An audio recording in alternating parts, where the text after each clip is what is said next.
Hey, good morning, everyone. Welcome to Crossroads. I want to start today by talking about San Francisco, which has suddenly ended the problems of homelessness and drug use seemingly overnight.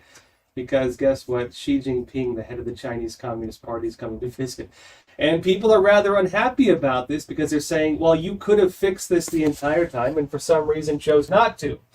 Now, if you've ever been to downtown San Francisco, you'll know the city has long been plagued by drug addicts, homelessness, and tent cities everywhere, seemingly. I've personally seen them. And we've all heard how crime is rampant now because anything under $900 stolen in goods is not even prosecuted, at least not on a large scale. And it's pretty terrible, actually. But now, ahead of the Epoch summit and Chinese Communist Party Xi Jinping leader visiting there, well, the streets of San Francisco are suddenly shining examples of cleanliness and safety. Let me show you this post by New York Post. It says this: sources tell the New York Post the homeless have been pushed to other parts of the city in preparation for the Asia-Pacific Economic Cooperation, that's APEC Summit, which runs through November 17th. However, residents and business owners said city officials attempted to herd transients and drug addicts. They're saying it's only a band-aid to a severe problem as drug overdose continues to plague the city. It says this is a quote from a resident there. They started clearing the tents earlier this week, and there is definitely a lot more police presence. They've cleared up the tents that were near the Moscone Center on Howard Street, which tells me, well, the city had the capability to do this all along. Instead, they just do the bare minimum. And they're saying that once APEC is gone, police presence will start to simmer down again, the tents will return, and it will slowly flare up again. What we need is a permanent solution. Now, I'll go into that in a minute. I'll give my take on it. But first, let me show you one more thing. This is End Wokeness on X saying this.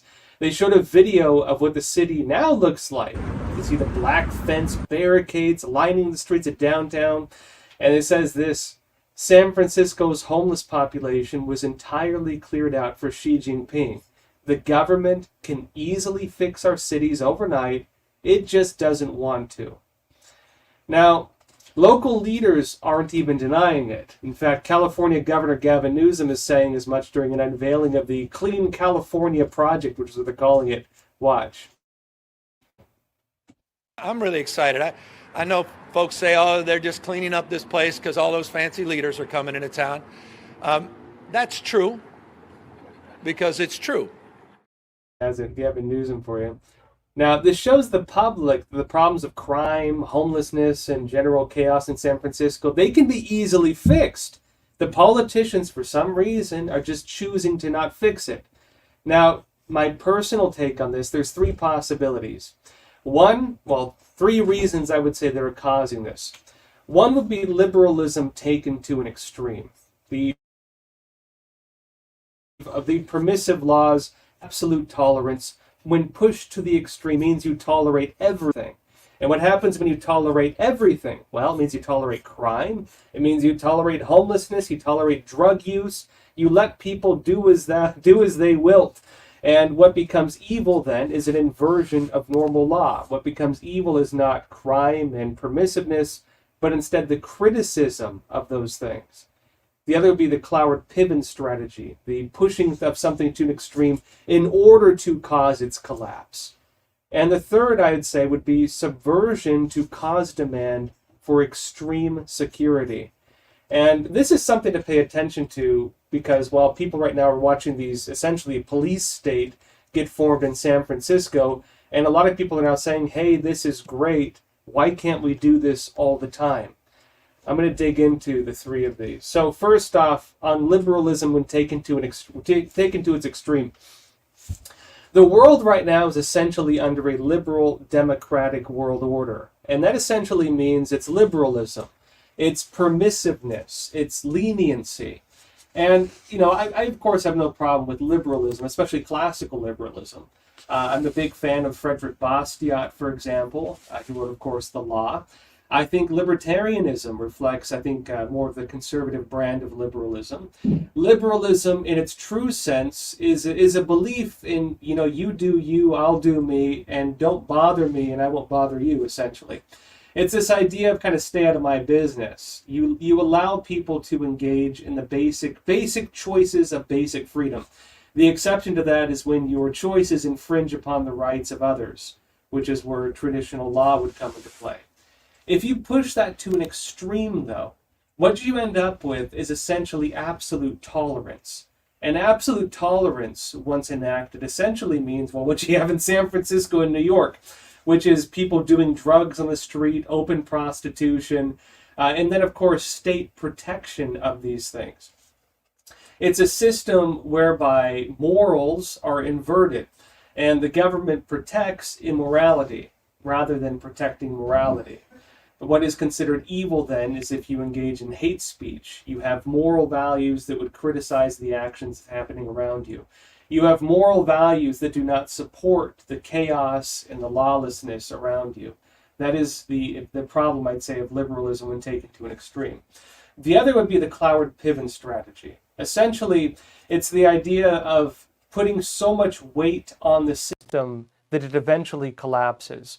A lot of people argue this is what's at work, for example, with mass illegal immigration. You're putting additional weight on the welfare state. So much weight, in fact, that it will eventually cause the system to collapse. Some people would argue this is the real reason behind Obamacare, when Barack Obama essentially enacted a failed system with the broad intention to be single-payer health care in the long run. A lot of people noted that the system under Obamacare was not something sustainable. It didn't really satisfy anybody. And the idea was that, well, Cloward-Piven strategy, you enact a non-functional system. You enact a broken system. You put more weight on it and eventually have it intended to fail. Because once it fails, then you can replace it with what you actually want. Now, of course, San Francisco, you could argue, and New York and Los Angeles and a few other places in the U.S., you could argue that the policies of lawlessness, the policies of, let's say, universal basic income, the policies of allowing theft to go largely unpunished when it's under $900, the policies that allow abuse of the average citizen will eventually reach a state where it will cause demand for reform. It will essentially create the problems of a failed state. And what happens when you have the problems of a failed state? Well, you destroy it, you rebuild it. And this is where you get into strategies like Build Back Better, like the Great Reset. You've enacted something that will cause the system to collapse.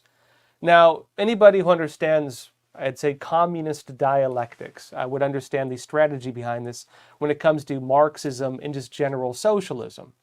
Of course, Marxism was based heavily, not to get too complicated, but Marxism was based heavily on the Hegelian dialectic. Part of the Hegelian dialectic was the idea of the negation of the negation. It was one of the main metaphysical theories at the time of Karl Marx. And it held this, essentially, that when something is destroyed, something else will replace it. This was tied in with the idea of social Darwinism, the idea that survival of the fittest, that which survives is the more powerful. Therefore, if you cause society to have increased conflicts, you enact that policy, they believe at least, of survival of the fittest. This ties into a theory of social progress, the idea of social evolution. And they believe that by increasing the antagonisms between people, this is where we get into communist dialectics, which would be dialectical materialism. When you increase the conflicts between people, when you cause chaos, when you cause starvation and plague and famine, when you have policies to destroy large groups of society, it puts them in such a state where they have to survive. People engage in things they would not normally engage in, and they believe this is the progress of civilization, that it forces some kind of weird social evolution. And the negation of the negation held essentially, for example, with a plant, the destruction of the seed leads to the creation of the plant. The destruction of the egg leads to the birth of the chicken. And Marx took that idea and said, well, if you destroy everything, if you destroy all of civilization, if you destroy all of human culture, well, obviously, based on that concept, something else will replace it. That's the concept of the negation of the negation. I would compare that to Build Back Better and the Great Reset. It's the idea of destroying that which currently exists so because they believe that something greater will replace it. The problem with that is sometimes you destroy something that exists and it just dies. The problem is sometimes you cause social disharmony. You cause like a class conflicts, you cause racial conflicts. You destroy civilization and something doesn't always come back to replace it, as history has shown us. Now, the other side of this is, of course, the third part, which is the subversion to cause demand for extreme security. And watching some of the, on a personal level, watching some of the comments coming out right now in San Francisco have me concerned about this. Because part of the strategy of subversion, if you go back to, for example, the Soviet Union, was to make things so bad and so chaotic that people demand change. They essentially, in terms of unconventional war, divide a society into the main pillars that sustain a society: social harmony, law enforcement, respect for the system, respect for the culture, respect for the history of a nation, the morals and values that uphold the culture of a nation that allows for harmonious interaction, interracial relations, which of course is the difference between tribal states and nations, the ideas of harmony between the elderly and the young, between men and women. You take all these things and you cause disharmony rather than harmony. You make people demoralized. You make them lose faith in their country. You make them lose faith in the laws of the nation. You cause the justice system eventually to invert itself. You cause all those main pillars that define what a civilization is to either become non-functional or to serve the opposite function of what they normally do. That is what subversion is. And the goal of this is to essentially, again, back to that negation or the idea of to cause it to collapse on itself. Because once it collapses, you can enact the system you really want. In the case of the Soviet Union, that was, of course, the communists. That tied into the global communist revolution, the agenda they had for every country. And when they seeded these problems in the United States, go back to the Weather Underground and any communist or socialist movement which, until the collapse of the Soviet Union, was loyal to the Russian regime of the Soviet Union. The idea is to make people demand totalitarianism as a remedy to the chaos around them, the forms of social control that socialism offers. Now, what you have in San Francisco right now is a state of chaos, lawlessness, social disorder, and now what you have is extreme order. Fences, police on every corner, guns on every corner, and the federal government is directly handling a lot of the cases if there is a prosecution. Now, what happens if people demand that to be permanent? They say, hey, that was great, you could fix our problems, you chose not to. What is then the solution? Is it to make permanent that type of extreme order? Because that is part of the goal of these systems. And of course, I think the many traps that can come about when you have essentially policies that allow for extreme disorder. Now, before we go on, I do have a correction. In the November 9th episode of Crossroads, I misstated the name of the group that was named by Representative Jim Jordan that was involved in election censorship. The group Jim Jordan pointed out was called the Election Integrity Partnership. Now, that's not to be confused with the Election Integrity Project, which works on actual election integrity. And the groups, unfortunately, share the same acronym, which is EIP. So I do regret the error. They're a good group, by the way. Now, of course, the one that actually works on real election integrity, which is the Election Integrity Project. Now, on another story here, congressional debate is now on bringing Palestinian refugees into the United States. Now, Representative Ryan Zink, a Republican from Montana, and other Republicans recently, they introduced the Safeguarding Americans from Extremism Act. That's the SAFE Act, one which I would say is about actual extremism and not the kind that we've been told is extreme lately. The legislation requires the Department of Homeland Security to pause all visas, green cards, refugee status, and granting of asylum for Palestinians coming to the United States. Now, pro-Palestine Democrats are not happy about it. I should know it's not all Democrats. It's actually a divide in their party right now. Some of them support Palestine, some do not. Now, here's a joint statement from the three members of the squad.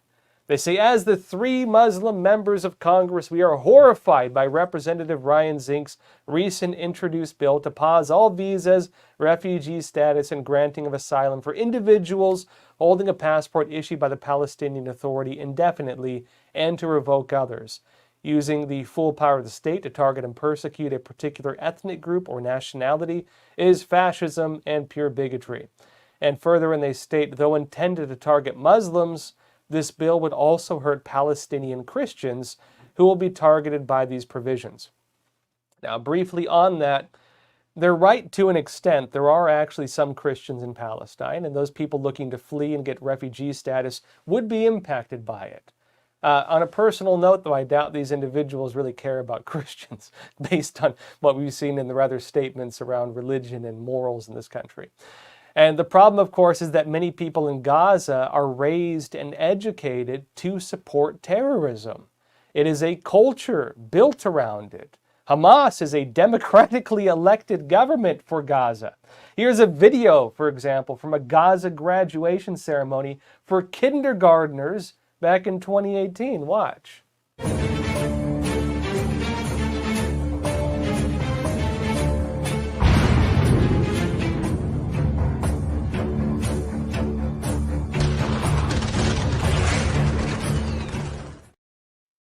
Now, some of these reps have also made controversial statements on terror groups before. Remember this clip from Representative Ilhan Omar from a Twin Cities PBS interview back in 2013? Watch. I remember when I was in college, I took a terrorism class. Every time the professor said Al-Qaeda, he sort of like his shoulders went up, and you know. Yeah, he's in command here. Al-Qaeda, you know, Hezbollah. He's an expert. And it was, you know, what's his name? What put his name on the area? Where does he live? Saying his name. Yeah. You probably get to see him on CNN. Well, yeah, of course. I love those guys. But you know, but it is that you don't say America with an intensity. You don't say England with an intensity. You know, you don't say the army with an intensity. Qaeda. But you say these names because you want that word to carry weight. Now, there's also the issue at U.S. universities that extremists are not being suspended because they might get deported. Look, this is from the Office of the President at MIT on November 9th. It says this: in late morning, the face-to-face confrontation between the protesters and counter-protesters intensified. We had serious concerns that it could lead to violence. Further, it states, members of my team have been in dialogue with students all day because we later heard serious concerns about collateral consequences for the students, such as visa issues. We have decided as an interim action that the students who remained after the deadline will be suspended from non-academic campus activities. They're not going to be deported. Now, the students, by the way, were chanting, "Long live Intifada," referring to the Palestinian calls for terrorism against Israel, and they were also preventing students from entering classes. Now, on all this, do you remember when Donald Trump had the so-called Muslim ban? Now, he had travel bans on countries with terrorism problems, and part of that was to prevent terrorists from coming to the United States. When he enacted that policy, it started a big discussion because there were people, for example, selling the lottery to come to the United States.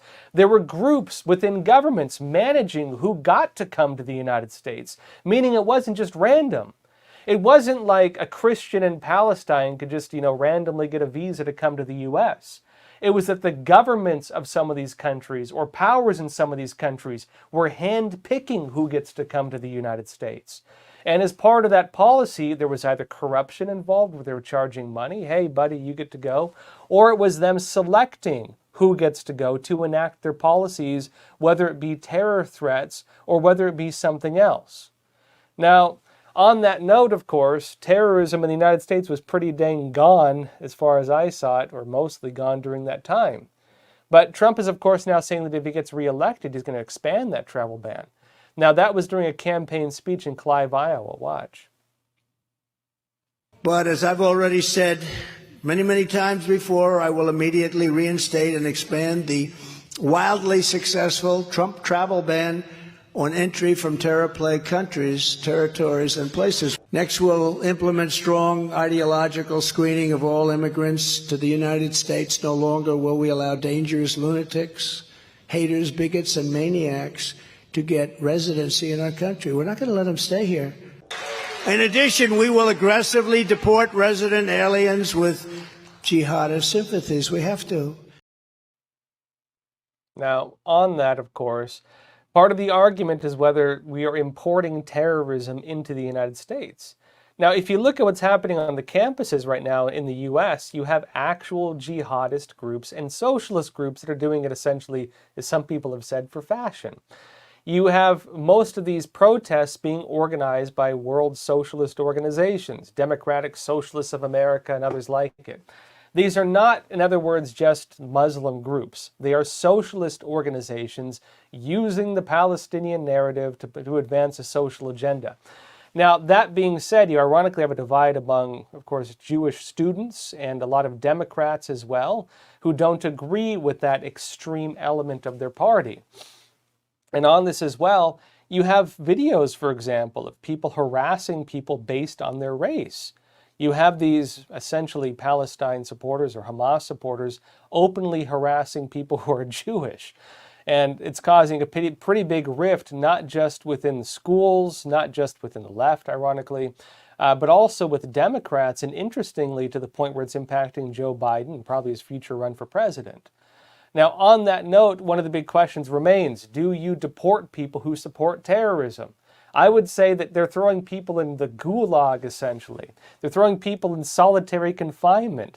They're throwing people in jail without trial for long periods of time for just entering the Capitol building on January 6th. Here you have people shouting in support of the Intifada, in support of genocide, in support of killing civilians, in open support of terrorism.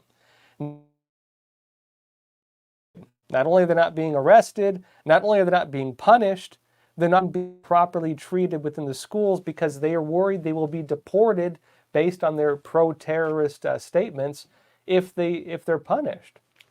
Again, it goes back to the problem of extreme liberalism, the absolute tolerance of everything, because you cannot absolutely tolerate everything. Eventually it starts having contradictions. And we're watching right now the inherent contradictions in dueling narratives come to a head with each other, and it's causing the chaos we're now watching. Now, for the rest of the show, join me exclusively on Epoch TV, where we're bringing back the live Q&A. I'll be answering questions live. You can find the link to today's episode in the description, so get your questions ready, post them in the live chat, and I will see you in just a minute on Epoch TV, epochtv.com/Crossroads. Experts agree. One of the best ways to protect against financial uncertainty is to diversify your portfolio. Learn how physical gold and silver can secure your retirement funds from today's economic challenges. With a gold IRA from American Hartford Gold, you can safeguard your wealth with no penalties or taxes when you transfer your current qualifying retirement accounts. Call now and our precious metals specialists will send you a free information kit, no cost or obligation. American Hartford Gold, a trusted industry leader with an A+ from the Better Business Bureau, has a 5-star rating from thousands of happy clients. Whether you are getting physical precious metals in a gold IRA or delivered to your doorstep, we offer only the highest quality gold and silver. For your peace of mind, we also offer a no-fee buyback commitment, a low price guarantee, along with free shipping and free insurance. So don't wait. Call the number on your screen today and secure your financial future.